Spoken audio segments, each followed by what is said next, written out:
Mayong buntag sa tanan.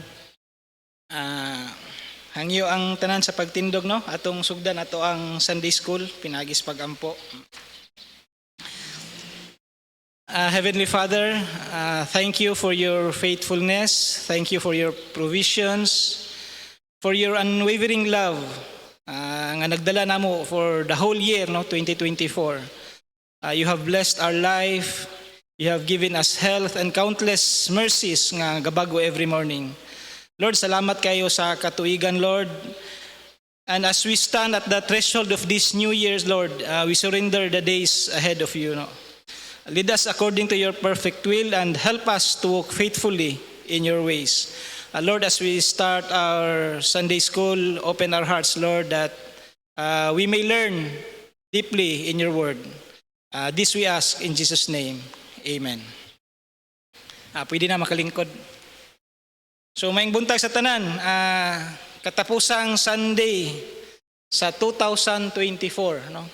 Pasalamat ta sa Ginoo nga nilahutay ta, no? Nahuman nato ang 2024 dayon ato na pong atubangon ang 2025. So actually, ang atuang topic karon is about the kingdom of God. Actually sa ubang Bible, sa akong Bible nga ginabasa, kaning whole verse, no, Mark chapter 4 verse 21 to 32, gitag ni siya as the parable of the kingdom. Pero sa ubang versions, daghan kayo ni siya nga parable. Ang uban gibahin-bahin ni siya tulo ka parables. Ang uban upat. Pero as a whole, gahisgot ni siya sa kingdom of God, no?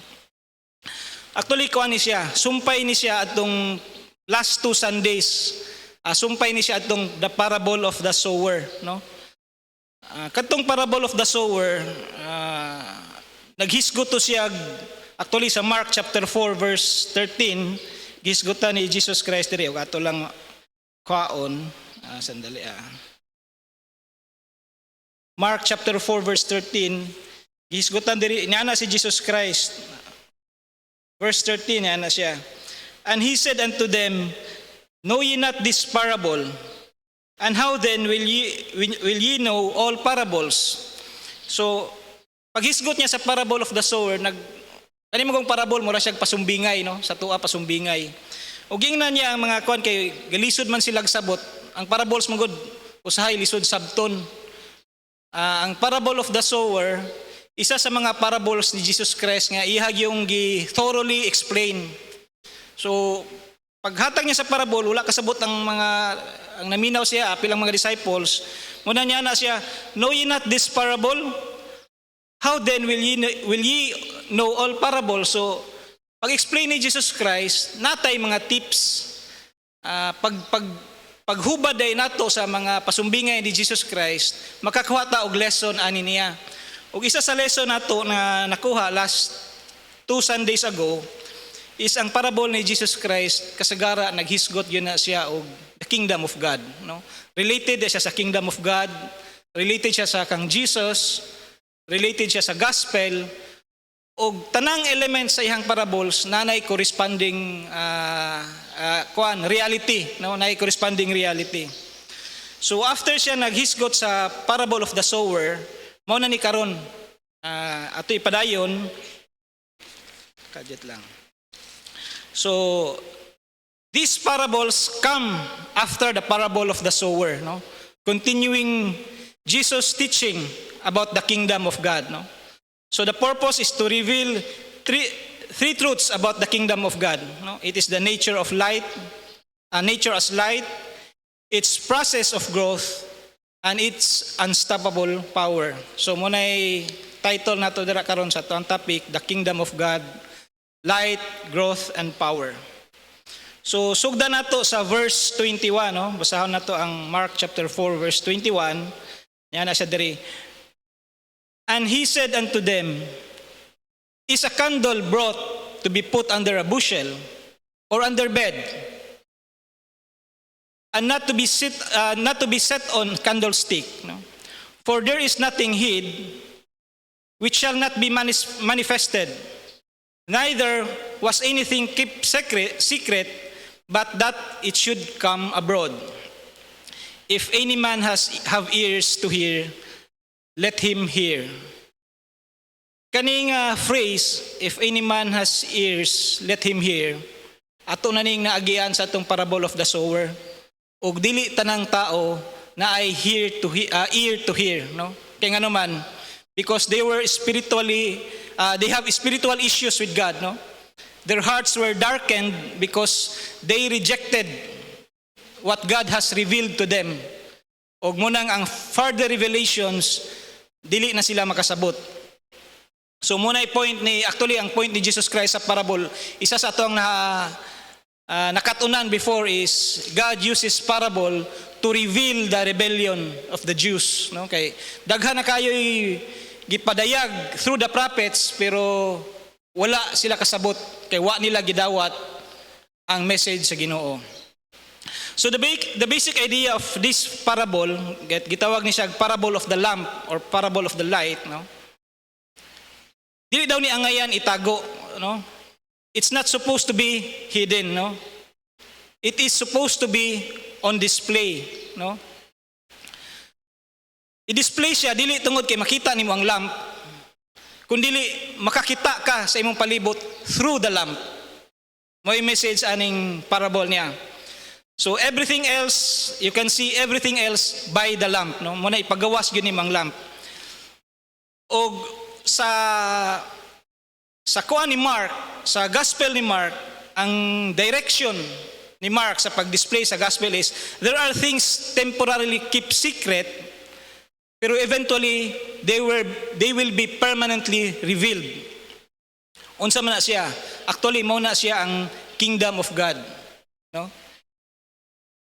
Ang kingdom of God was temporarily kept secret sa Old Testament. Mystery na siya. Actually, mystery na siya sa mga Jews. Pag-abot ni Jesus Christ, iyahang gi-reveal kung unsa ang mystery. Ato ni makita with the succeeding verse, no? So, pag-abot ni Jesus Christ, na-surprise ang mga Jews because the Jews were expecting a Messiah, something nga mag-reign sa ilahang nasod. Kay og atong makita ang Israel, ang mga tao dito ga-expect sila king nga mo-reign. Pero pag-abot ni Jesus Christ, ang teaching ni Jesus Christ lahi, munang wa sila kasabot, no?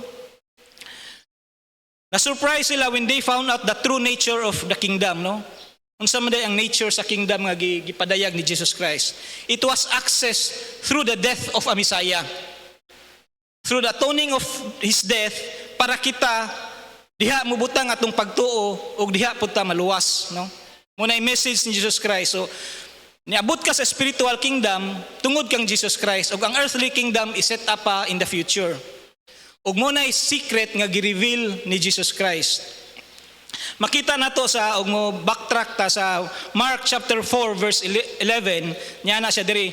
And he said unto them, unto you it is given to know the mystery of the kingdom of God.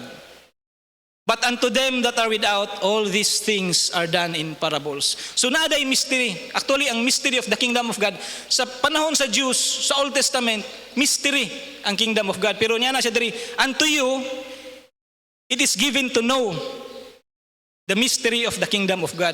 So gihatag, gipadayag na ni Jesus Christ, no? Sa Christian perspective, sa tuang perspective, dali ra. Kaya na naman ta sa New Testament. Sa Old Testament, it was concealed. Sa New Testament, it was revealed. No? So sa tuwa kay nahuman naman, na-reveal naman, dali ra kayo. Pero sa panahon ni Jesus Christ, it was the unveiling time. Mupay pag-unveil ni Jesus Christ, pag-reveal niya sa mystery. Muna ang og tanaw ni mo na i-shift, na i-change na hitabo sa time ni Jesus Christ. The time of the unveiling of the mystery. Ug daghang tao sa iyang panahon wala ka kuha ana, no? Mabasa po nato na sa Romans chapter 16 verses 25 to 26, no? Sa 25 niya na siya, now to him that is of power to establish according to my gospel and the preaching of Jesus Christ according to the revelation of the mystery which was kept secret since the world began. So, na mystery, no, the gospel is the mystery. O gi-reveal na niya. Maklaro na to sa verse 26, no? But now is made manifest, and by the scriptures of the prophets, according to the commandment of the everlasting God, has made known to all nations for the obedience of faith. So ang mystery di ay, which is the gospel, ginmanifest na. Muna'y gi-reveal ni Jesus Christ sa ilahang time. So Paul, to put it briefly, kaning gospel message, mao ni gi-reveal, nga mo'y spread na to around the world, no?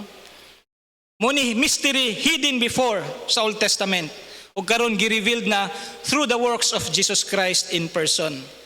So our job is to spread that mystery, no? Ug masabtan na nimo nga ang mystery day is ang gospel, dali ra kayo nato sabton ning parable of the lamp, no? He relates to things that were once should not be hidden, no? Things that were hidden that were ought to be revealed, no? The lamp is not to be hidden. Makita nato sa Ephesians chapter 1 verse 9 to 10, no? Napa sa PowerPoint. Having made known unto us the mystery of his will, according to his good pleasure, that he had purposed himself, that in the dispensation of the fullness of times, in other words, fullness of times, murag na siya deadline, no? Na deadline. In the dispensation of the fullness of times, na deadline nga na mahitabo, na i-reveal, no? He might gather together in one, no? In the fullness of times, he might gather together in one all things in Christ, both which are in heaven and which are on earth, even in him. So, diyan nato makita nga ang mystery gi-reveal ni Jesus Christ, and the mystery is all about the creation. Creation, salvation, consummation. Unsa man ning consummation? Dili ni consummation, ha. Consummation mura ni siya future things, no? Nga mahitabo, ang second coming ni Jesus Christ. All events nga mahitabo after sa creation, salvation, ug ang future things, ug mao na ang consummation. All things are in Christ, no? Actually, ga-center na siya sa person ni Jesus Christ, no? It's all about Jesus. Mao ni ang mystery. From creation, no? Everything was made through him and for him. That's Jesus Christ. Salvation, in him you are saved, no? He pays for our sins. He is the way, the truth, and the life. Ug siya pod ang second coming, siya ang mubalik, so siya ang consummation. Ug diha kaniya mapartakers ta sa kingdom of God, no? Kay ngano man iha ang inheritance ug tungod kay iha nang i-share sa tuwa mo na maka-inherit pud ta sa kingdom of God. Makita po nato sa 1 Timothy, no? Chapter 3 verse 16. I'm not sure kung na-appeal pa sa PowerPoint. Niya na diri. And without controversy, great is the mystery of godliness. No? Naagyapon ang mystery. Pero sa tua, dili na ni siya mystery. Kay gi-reveal na ni Jesus Christ. No? Known na ni siya sa first century. God was manifest in flesh, justified in spirit, seen of angels, preached unto the Gentiles, believed in the world, received up in glory. Mao ni ang mystery nga gi-reveal ni Jesus Christ. So ang mystery di ay is all about Jesus. It's the gospel, no? So mubalik ta sa tong parable, no? And he said unto them, is a candle brought to be put under a bushel or under a bed, no? And not to be set on candlestick. For there is nothing hid which shall not be manifested. So in other words, dapat dili nato itago, no? Unsay gi-reveal ni Jesus Christ ato, dili nato itago. Di daw na angayan itago, no?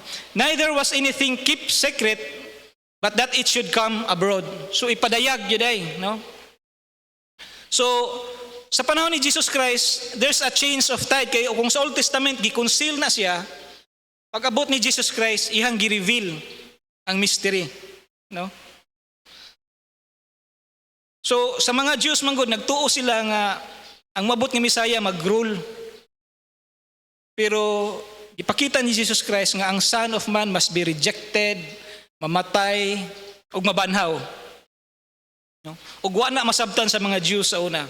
Ug mao na ang gi-reveal ni Jesus Christ. So kinsa maning light, no? Makita nato ang light. John chapter 9 verse 5. I'm not sure kung na-appeal sa PowerPoint, pero sa inyong notes, ang gibutang nako dira is John chapter 8 verse 12, pero the same raman, no? Sa John chapter 9 verse 5 niya siya, as long as I am in the world, I am the light of the world. Si Jesus Christ is the light, no? As long I am in the world, I am the light of the world. So he is the light, no? Ug siya dapat dayang ipakita, ipadayag. Everyone have to see Jesus. Pero sa Matthew chapter 5 verse 14 to 16, yana po siya diri. Ye are the light of the world. Ye are the light of the world. Di ba si Jesus man tong light? Pero niya siya, ye are the light of the world. A city that is set on the hill cannot be hid. Neither do man light a candle and put it under a bushel, but on a candlestick. So, similar parable sa Matthew. And it giveth light unto all that are in the house. Let your light so shine before men, that they may see your good works and glorify your Father which is in heaven. So si Jesus Christ ang light of the world. Pero kay ni-ascend naman siya sa heaven, o gibili niya sa tua, kita na dapat ang light of the world. Kita na po ang mag-share sa gospel. Ug dili daw dapat itago. So it's all about mission, no? Sa parable of the lamp or the candle represents the truth of God's word, no? And the light of the gospel, no? A lamp is meant to illuminate and not to be hidden. Similarly, the gospel is to be shared and made visible, not concealed. So ang spiritual light is Jesus, no? Jesus is the light of the world. Nabasa nato ganiha sa John chapter 9 verse 5. Napo na siya sa John chapter 8 verse 12, no? Those who follow him must reflect his light through their lives. Og nakita po nato sa Matthew 5:14-16. Napo na siya sa Psalm chapter 119 verse 105, no? The word is a lamp unto my feet and a light unto my path. No? So the application is be on mission, no? Dili dapat day itago, no?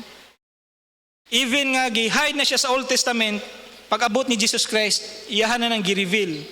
Ug dili daw dapat itago. So the word of God illuminates our steps and guide us into righteousness, no? Philippians chapter 2 verse 15 niya siya, that ye may be blameless and harmless, the sons of God, without rebuke in the midst of a crooked and perverse nation, among whom ye shine as lights in the world. So we are to be the light, no? Pag-ascend ni Jesus Christ, we are to be the light, no? Believers are called to shine as lights in the dark world, no? May imagine nato ni example dire sa to ang notes is kaning lighthouse, no? O kanang lighthouse, o kasagara pag maghisgot ng lighthouse, ang akong ma-picture kanang postcard sa una, no? Karaang tao, napay postcard karon, wala na postcard karon kay wala na may mail karon, no? Email naman lang og messenger na diretso na. Ako madumduman lighthouse gani postcard na siya sa I think sa unsa to nga nasod nga ang view gay niya is na dagat dahil na lighthouse, no? I think Poland man siguro to siya nga kuan. Ang purpose sa lighthouse is munay mo guide sa mga ship, no? Labi na kung ang dagat, ang shore niya is shallow, niya, batuon. Ang purpose sa lighthouse is to guide the ship. Kaya kung wala ang lighthouse, mabangga gyud ang mga ship, no? The same thing sa tuang Christian life, no? We are supposed to be the light of the world. Dili na dapat nato tabunan.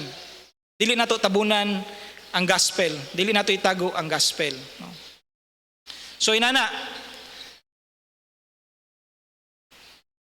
So Jesus is the light, og kita based sa Matthew 4:16 kita pod ang light, no? Og padayon ta Matthew chapter 10 verse 27, murag wa nako na-appeal, no?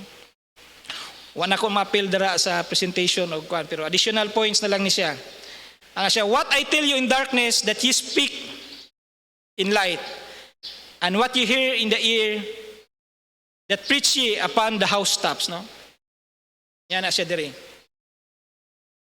What I tell you in darkness, that speak ye in the light, and that ye hear in the ear, that preach ye upon the housetops, no?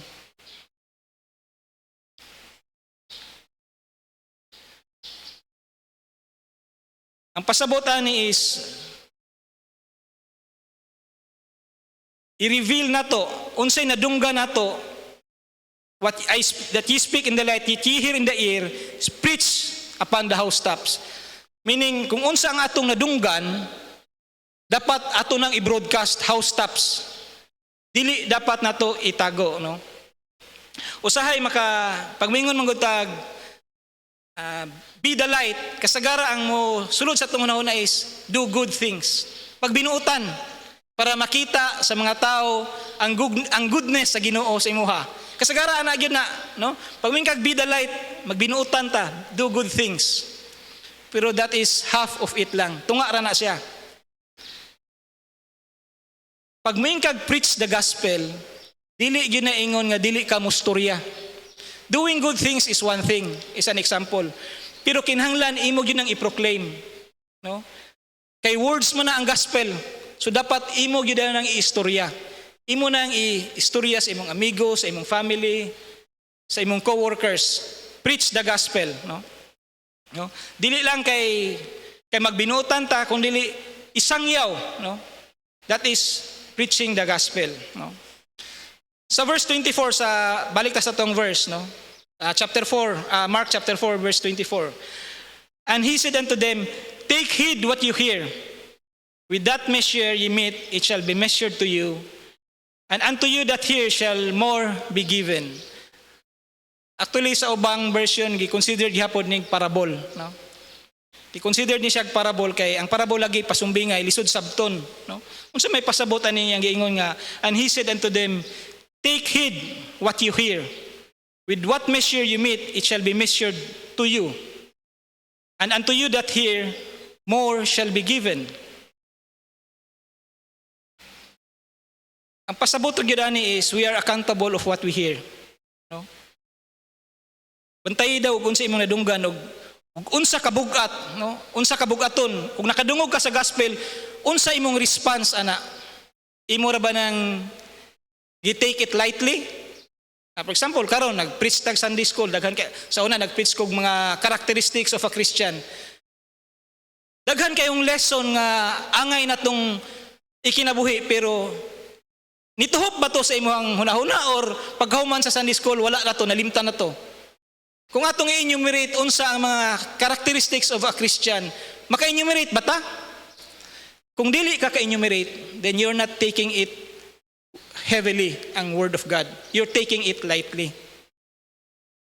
O kung inana man gani, with what measure you meet, it shall be measured unto you. And unto you that hear, more shall be given. Kung during sa preaching sa pastor, during sa preaching sa Sunday school, if you take it lightly, meaning gibaliwala ra nimo ang word of God, ang most likely is wa kay masabtan. Munay message diri. Actually, extreme kayo si Jesus Christ, no?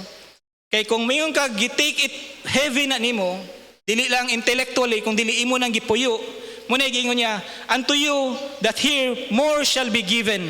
Pasabot ana is mas mo grow deeper pa ka diha sa kang Hesukristo, no? Dili pwede nang in passing lang, compliance lang, Sunday school karon mo-attend ko, pero anything na preach, bisan sa kang Pastor Paul, sermon ni Pastor Paul, pagawa sa simbahan, wala, nabilin na sa simbahan ang gi-preach. Dili dapat inana, no? Munay pasabot ani nga message, no? What measure did you meet, no? Kani man god siya, mura ni siya proverbial saying ni siya sa Jews. Gigamit actually niya sa timbangan, no? Kung unsa ka ang timbangan kasagara kanang mga bugas nila. Kung unsa imong pagtimbang, mubalik ra na sa imuha. Kung mag-cheat ka, ma-cheat ra pug ka based sa imong timbangan. O gigamit ni siya sa word of God. Kung giunsa nimo pag-receive ang message ni Jesus Christ. Kung gitake it lightly ra ba na nimo o gitagaan nimo kabugaton. O gitagaan nimo kabugaton, more shall be given. The more you will understand the gospel, the more you will understand the message of God. Pero kung i-take it lightly na nimo, mapariha ka sa Jews. They were blinded. No? Munang di na sila kasabot sa parables. Munang when you study the word, kung ni-study lang ka for the sake of compliance, more often than that, dili jud ka kasabot sa mga parables. Pero kung imo siyang tagaag kabugaton, more shall be given. Mas tagaan ka og understanding. So muna siya, no? So it's a matter of how you respond to the gospel, no? Daghan man ko'y uban nga interested lang sila pero take it lightly lang nila. So muna gitawag og measure principle, no? The more we invest in understanding and applying God's truth, the more we will receive spiritual insights and blessing. Neglecting it results in spiritual loss, no? Mo bitaw na ang usahay Christian pero makapangutana, Lord, nganong gitagaan man ko nimo ginani ka pagsuway, no? Makapangutana ka. Actually, bisan ako nakapangutana ko na, Lord, nganong naman ko'y mga prayers nga dili nimo tubagon. Pero kung imong tun-an og ayo ang word of God, makuha kag answer, no? Masabtan nimo. Pero kung dili gani, take it lightly mga wali sa pastor, kung di ra gani nimo bali-balihon, dili jud ka kasabot, magpamilin jud kang mangutana. Nganong na may mga prayers nga dili ginatubag. Nganong ang Christian mo man hinoy galisod, no? Pero masabtan na nimo kung mag-study ka sa Word of God, kung tagaan nimo kabugaton ang iyang mga pulong.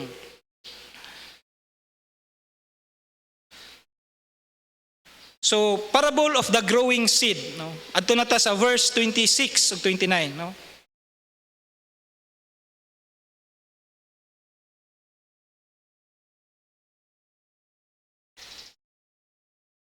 Before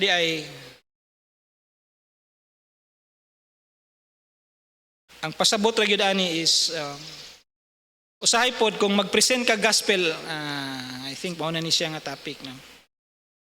Mag-present ka sa gospel,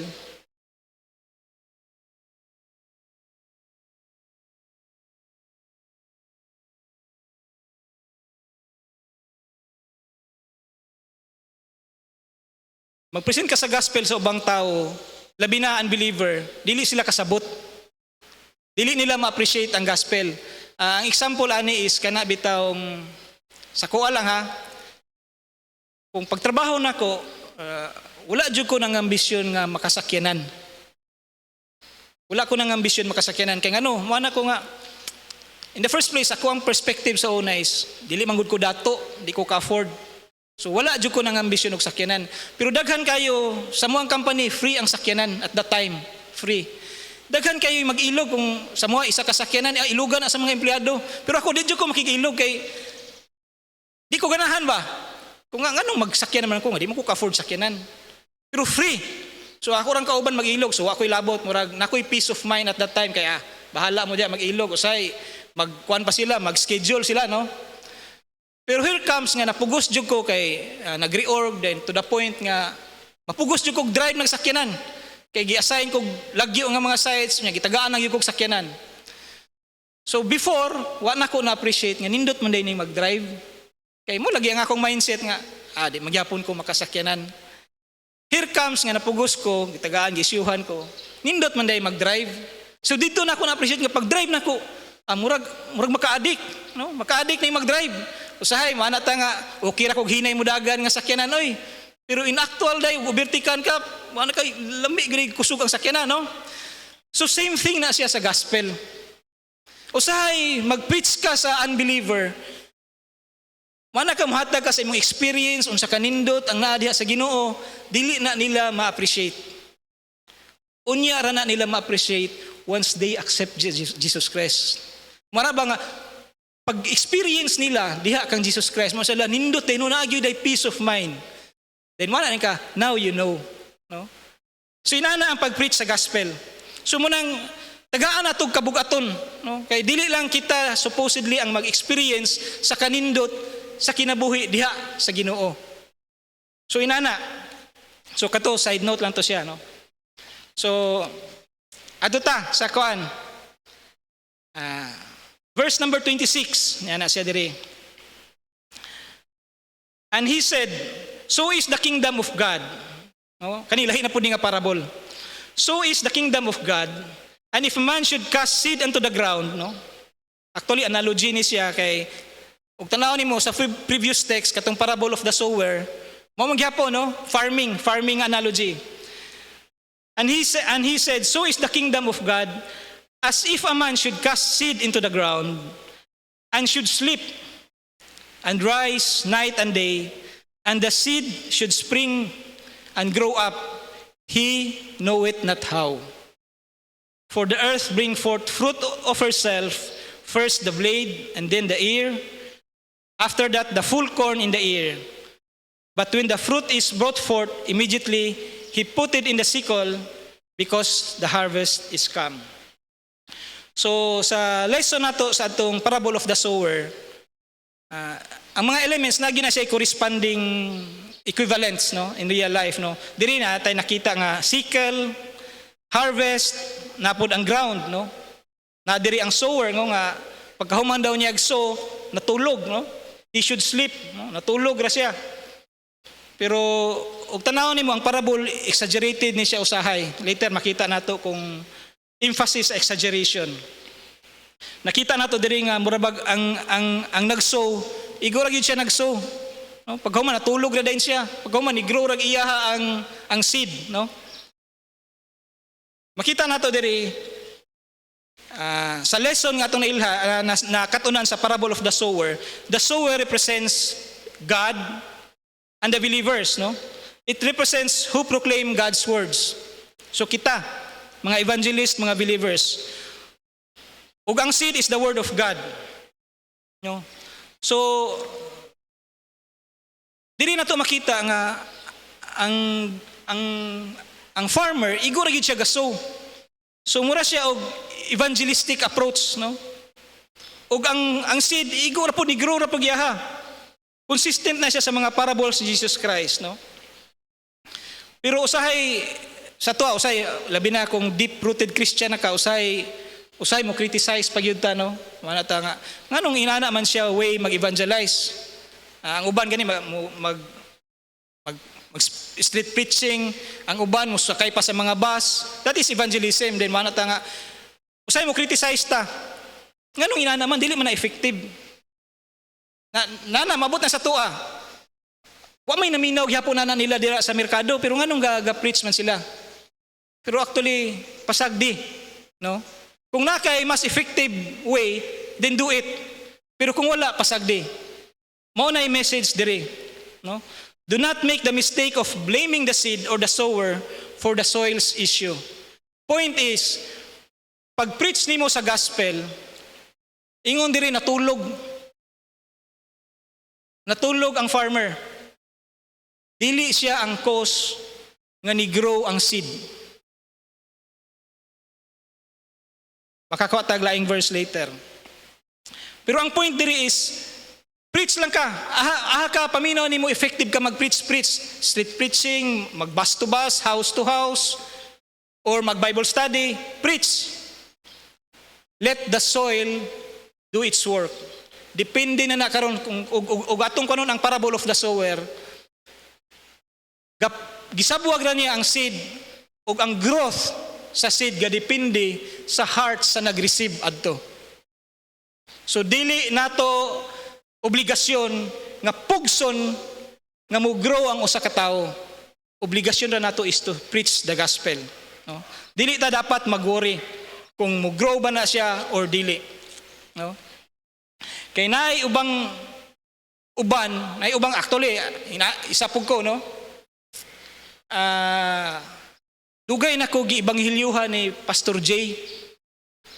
Dugay na ko giibanghelyuhan ni Pastor J kay batch man gud ni Pastor J, high school then college. Sige na siya preach sa kuha. So naka-receive ko sa word. Pero ang ako ang respond at that time, gadepende sa ako ang heart. Gadepende sa soil. Wala man ko gisigig ko ni Pastor J, tugsok-tugsok nga, wa yun ko niya biyai, no? Although, ga-follow up siya sa kuha, pero ang growth na ko, ano sa lang ko ni grow? Honestly, ni grow ko. Gipreachan ko ni Pastor J. College pa mi. Og ni grow ko, pagbalik na biyan ako simba. Honestly. That was 2022. Ni-graduate mi 1996. Liman kag unsa ko kadugay ni grow. Inana, no? So naay mga soil, naay mga tao nga pasagdan lang nimo. And let God do the work. No? Siya na'y mo kay katong gi-plant ni Jay sa kuha nga seed. Dugay na. Pero siguro at that time I was a hardened soil or katong soil nga full of thorns or katubakang stony soil ang akong heart at that time. Pero God works in a mysterious ways, no? Akong asawa, dugay naman po ni na ibanghelyuhan, no? Natagaan og seed. Pero wala ko kabalo og ano sa ni siya ni grow, most likely earlier ni siya ni grow kamparas ko pero ako honestly ni grow ko way back 2022 pagbalik na akong simba. Sa kuha lang muna ko ang realization. So as evangelist, spread lang kita, sabuwag lang kita. Muna yung message ani niya. Sabuwag lang ta. No? Ang soil muna ay responsible sa growth sa seed. Ang Ginoo na ay mahibaluan na, makuha na to na. So usahay, dili ta kung ita evangelist, pag spread na to sa word, labi na sa atong mga close friends, sa atong family, kung usahay i-reject, usahay ang response nila negative, dili ta ngay ma-discourage, no? Later, ilahara ng grow ra na sila. Usahay gani ang uban decades, no? Para sa kuha decades naman siguro. 1996, 1997. Niundang si Pastor J kay wala na dahil may nagkita. No, imagine, wala na may nagkita. Although nagigamit ang Ginoo, silang Pastor Glenn, silang Pastor Rod, nagigamit ang Ginoo, pero ang growth nako is by the mercies of God, nagyod siya. No? So muna siya. So the mystery of the growth, no, the farmer plants the seed and then goes about his daily routine, no? Yet the seed grows by itself. This represents the mysterious, unstoppable work of God in advancing His kingdom. No? So, 9 stages of growth. Pero before diha, 9 stages of growth. So, ato sa verse 29. But when the fruit is brought forth, immediately he putted the sickle because the harvest is come. So tiwason sa dayon nato ni.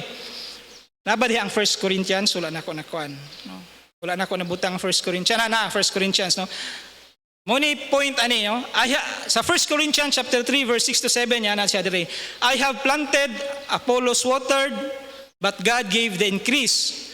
So then neither is he that planted anything, neither he that watered, but God gave it the increase. So mo ni ang point, our role is to plant and water. God causes the growth, no? Sa Isaiah chapter 5 verse 10 to 11, God's word will not return void, but will accomplish His purpose, no? So kita as evangelists, as believers, no, be patient, no? Even in our spiritual growth and discipling others. Small steps lead to great results, no? So munang dili ta dapat ma-discourage, no? Dili ta pikon, no? Kung natay labi na natay close friend nga sige natong ibanghelyuhan niya usahay ma-insulto pa gyud ta, no? Example nako katong mga hardened soil nga pag open up pa lang nimo mag-Bible study ta, mingon dayog dili ta na kay munay makadaot sa tuang relasyon. So munay classic example of a hardened soil. Pag istorya pag open pa lang gay nimo, gi-shut up na ka, no?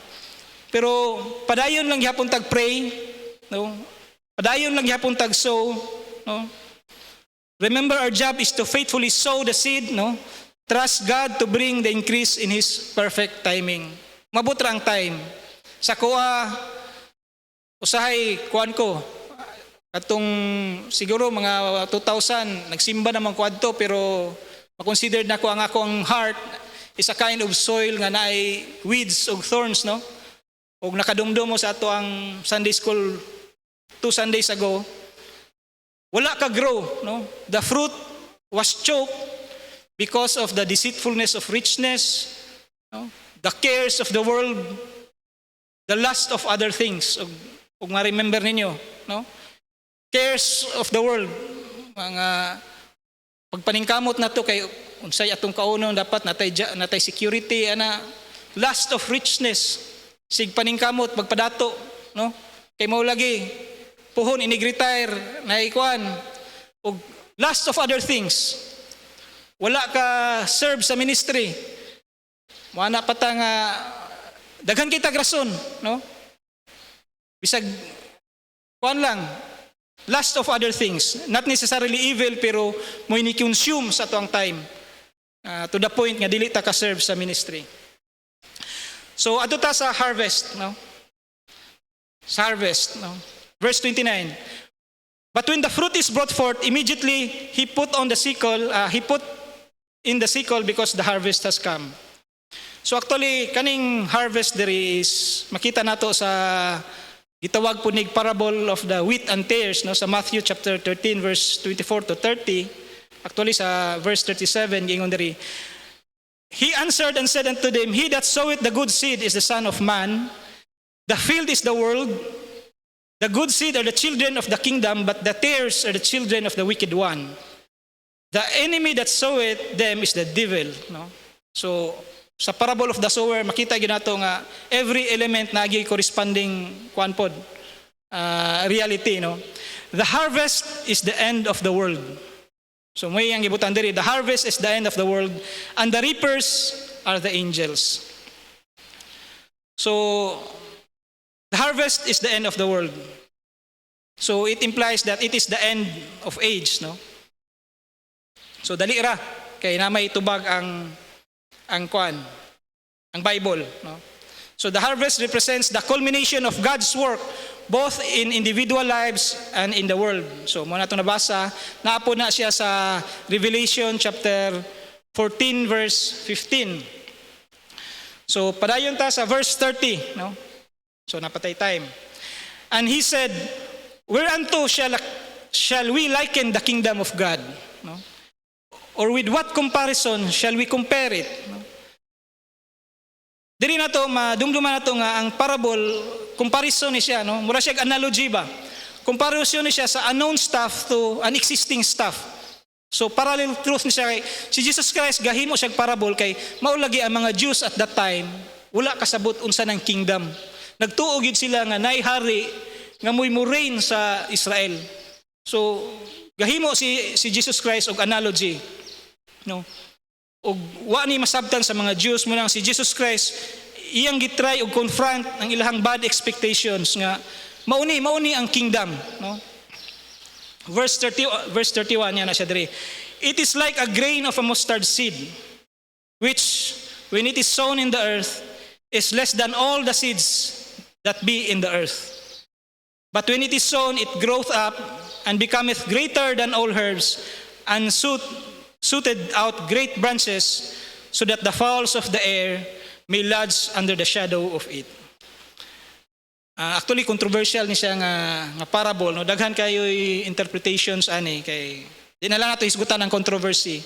Ang isa ni is yana sila nga ang mustard seed daw. Ang gibutang mo dari is the mustard seed, no, is less than all the seeds that be in the earth. So in other terms, smallest seeds siya. Pero in reality, dili siya smallest seed, no? So muna isa sa controversy nila nga nganong si Jesus Christ ingon man siya nga smallest seed. Nga dili man na may mas gamay pa siya, ang orchid seed mas gamay pa man sa mustard seed, ang celery seed mas gamay pa man pod sa mustard seed. Pero nganong niingon si Jesus Christ diri nga less than all the seeds. Actually ang point ni Jesus Christ, si Jesus Christ man god basta parable na gyud na sa exaggeration. Gigamit ni Jesus Christ ang mustard seed because remember, ang iyang analogy sa kingdom, ug siyang mga parables farming. Dili man siguro ang Diyos ga farm og di man sila hilig og orchids. No, farmer gud sila. So, gigamit niya ang mustard seed kay sa mga farmer mo ginay kasagara nga ilahang ginatanom. O sa majority sa ilahang mga tanom, ang mustard seed mo'y pinakagamay. O ang mustard seed pod, mo po na gamay nga seed, nga inig tubo, dako. Ang orchids, gamay lagi siya, di man siya dako ang tubo. Ang celery seed, gamay lagi siya, pero di man siya dako ang tubo. Dire, ihamang kong gi-analogy ang mustard seed, ang growth sa mustard seed, sa kingdom of God. So, dili niya pwede magamit ang celery seed, dili niya pwede magamit ang orchid seed. So, nahitabo rin siya, mura siya proverbial smallest seed. No? Parehara na may istorya ba nga, uy, dakuan na ni mo dong, uy, mura naman kag higanti. Actually, dili ba ang higanti ang pinakadako? Apa ba mas dako nga object? Pero, ang point lang is, pag may kagdakuan na gyud nimo dong, mura na kagiganti, meaning dako gyud, no? Gi-emphasize lang nimo ang point. Not necessarily nga ang higanti na ang pinakadako nga objects kalibutan, pero it is making a point nga dako ka compare sa normal. So same thing sa mustard seed. Gamay siya compared sa ubang seeds. Pinakagamay siya, no? So ang exaggeration is to make a point, no?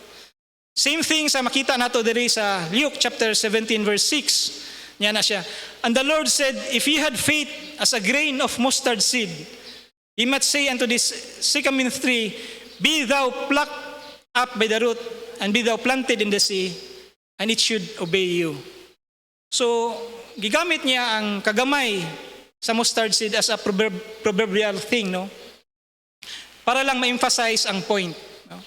Dili pasabot na nga ang imuhang faith, gi-measure yun sa Ginoo nga parihara yun kadako sa mustard seed. No? So, it is the smallest farming seed, ang mustard seed, ug nidako na siya to the point nga ang mga langgam nagpasilong na siya. No? So the point in parable, gi-analogy ra niya nga something tiny nga nahimong dako. So unsa may pasabutan na? The mustard seed is a small seed ug kana siya ni dako. The same sa concept sa reign of God, no? Ang reign of God was not clear sa disciples. Actually sa mga disciples na naglibog pagani sila kay sa kagikaingon ko na ang mga Jews wala kay sila kasabot sa kingdom of God. Even the disciples, no? Muna ang gi-explain na ni Jesus Christ iya iyang gi-establish ang messianic kingdom silang lifetime. Ug makita nato diri di lang nako ma-quote ang verse, no, si James and John, no, nangutana sila kang Jesus Christ kay sila nga kinsay mo lingkod sa iyang left and right, no, nagtuo man gud sila nga ang kingdom physical na dayon nya. Eager kay sila mo ask Mark chapter 10 verse 37, eager kay sila mo ask kang Jesus, no, after siyang resurrection nga now is kung karon ba daw ang time of introducing the kingdom nya. Actually gitubag sila nga yan na sila sa ako, no? I think Acts 1, no? Is now, are you gonna do it now, Jesus? Murang yan na sila ba? Ug yan na si Jesus nga, it is not for you to know the time and the season, but go and wait in Jerusalem, and you will be my witnesses throughout the world. So ang point lang ni Jesus Christ is, evangelize. At that time, evangelize lang yun. Ug makita nato diri nga, ang reign of Christ slowly and pervasively nag-grow ang iyang kingdom. No? Sa panahon ni Jesus Christ, gamay pa kayo sila. Munang comparable niya sa mustard seed. No? Pero ang mustard seed ni grow o ni dako. The same thing sa kang Jesus Christ, no? Sa kingdom of God. No? Jesus Christ was rejected by the leaders at his time. No? So wa pa siya midako dayon. He crucified.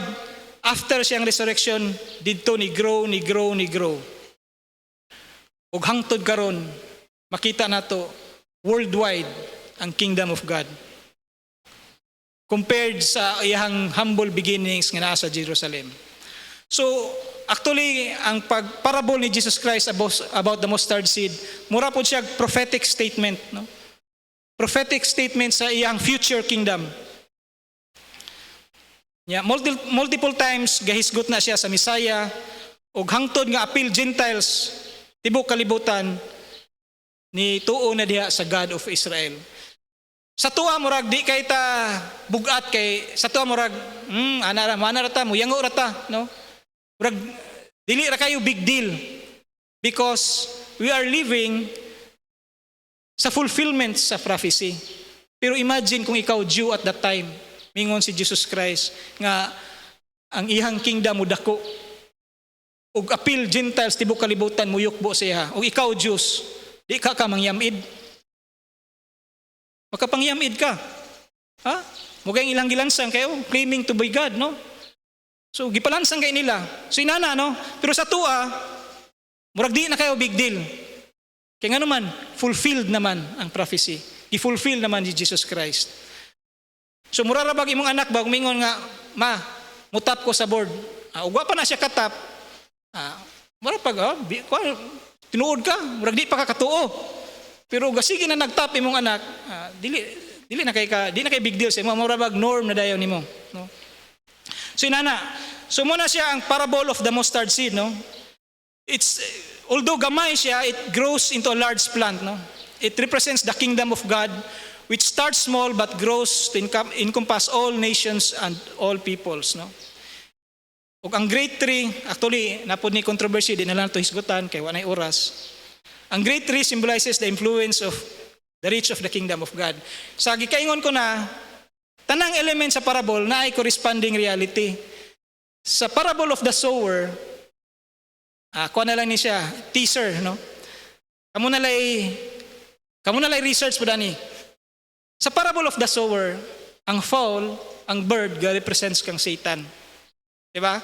Katong hardened soil, nga pag sow, gahi man god, so kuha diretso, kawat diretso sa bird, no? And it represents Satan. Diri kaha, pagdako sa kingdom, ang birds nagpasilong. Does the birds represent Satan?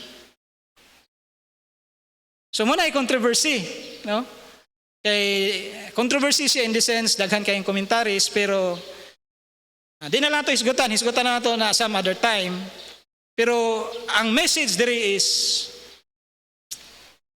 ang kingdom of God nag-start small, no? Like a mustard seed, and it grows big, no? To the point nga ang fowls of the air nagpasilong sa iya. Imagine. So takeaways, no? Before ang summary, ang gospel gi-revealed, no? Gi-reveal ni Jesus Christ o gi-receive differently depending on the hearts, no? And it is to be shared to all people, no? Like the light, no? Kita, we are the light of the world. Ug mo nay plano sa Ginoo, dapat atong i-share. And we are accountable of what we hear. Katong i-measure sa Ginoo kung unsa ka bugaton, gyud sa nato pagdawat ang ihang mensahe. Kung we take it lightly, then dili ta kasabot, most likely dili ta kasabot sa ubang mensahe niya. Pero kung atong gitagaag kabugaton, the more nga maka-learn ta spiritually. And the growth, no? The growth is gradual and natural, no? Sa parable diri, ang nagsow, igo ra gyud siya nagsow, then ingon gay natulog ra siya, overnight ni grow na dayon ang kuan. Og isa og lastly, it starts small, then it gets huge, no? So muna ang mensahe diri. So take away, shine the light, no? Reflect Christ in your words and action. Pamingkag light of the world, it's not only being good, no? Magkinabuhing matarong dili lang na siya, kundi we need to preach. So dapat atong i-share. It's not enough nga magkinabuhi ta matarong, pero dapat mo share ta. No, i-share nato sa atong families, relatives, friends, no? Then trust in God's work, no? Be faithful in sowing the word, no? Leaving the growth to him. Appreciate growth, no? Even the smallest effort for God can produce great results. So ayaw kaminusi, no? Abi pa lang kung ano na sila, labi na ang uban, no? Makadungog jud ko nga katong mga example sa ubang testimony sa ubang pastor nga mga parents disagree nga, pastor ka unsa may kuan nimo ana gamay ra man kay nagsweldo, no? Murabag gikaminusan nila. No. Dili nato kaminusan kay God can produce great results. So, bisan, wala ka nga, di pa man ko will-verse sa Bible, share the gospel as long as you have received the gospel, naka-receive ka sa message, share it. Dili importante nga well-versed ka sa Bible para ka mo share. No? Ayaw na i-try to prove ang authenticity sa Bible. Kay kung wa pa kakabot ana, giunsa ang Bible pag come up, nganong King James ra gyud atong gikuan, na-studyhan man na, gi-explain man ni Pastor Carl. Kung wa pa to nimo na sabtan, okay lang. Ang importante is mo share ta sa gospel. No? Let God do the rest, no? Kay siya ang magpag-grow. Kay total ako bitaw pag share ni Pastor J sa kuha, wala man ko gihisgutan ni Pastor J sa dispensation. Wala man niya gi-prove sa kuha nga ang King James only, wala man. Ang iyang gi-share sa kuha ang gospel ra gyud. O matingala lang ka, no? Dugay pa jud kayo ni tubo, no? Dugay pa jud kayo ni tubo, pila pa ka tuig, more than a decade, no? Aya ni tubo. So God works in a mysterious ways and God can produce great results. So hopefully natay nakatuna, no, sa parable. O ang parable is most likely is more often than not about the kingdom of God. No? So let us pray. No? Lord, thank you for the truths revealed in your word. Thank you for teaching us through the parables, no, of the candle, the growing seed, and the mustard seed. No? We are reminded of the light that you have placed within us. No? Lord, help us to shine brightly in a world that desperately needs your light.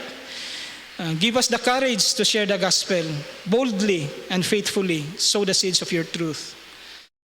We trust in your perfect timing, Lord, for the harvest. No? Strengthen us when we feel small or insignificant. No? Let us be a light to our families, communities, no? Reflecting your love and grace in all that we do. This we ask in Jesus' name. Amen.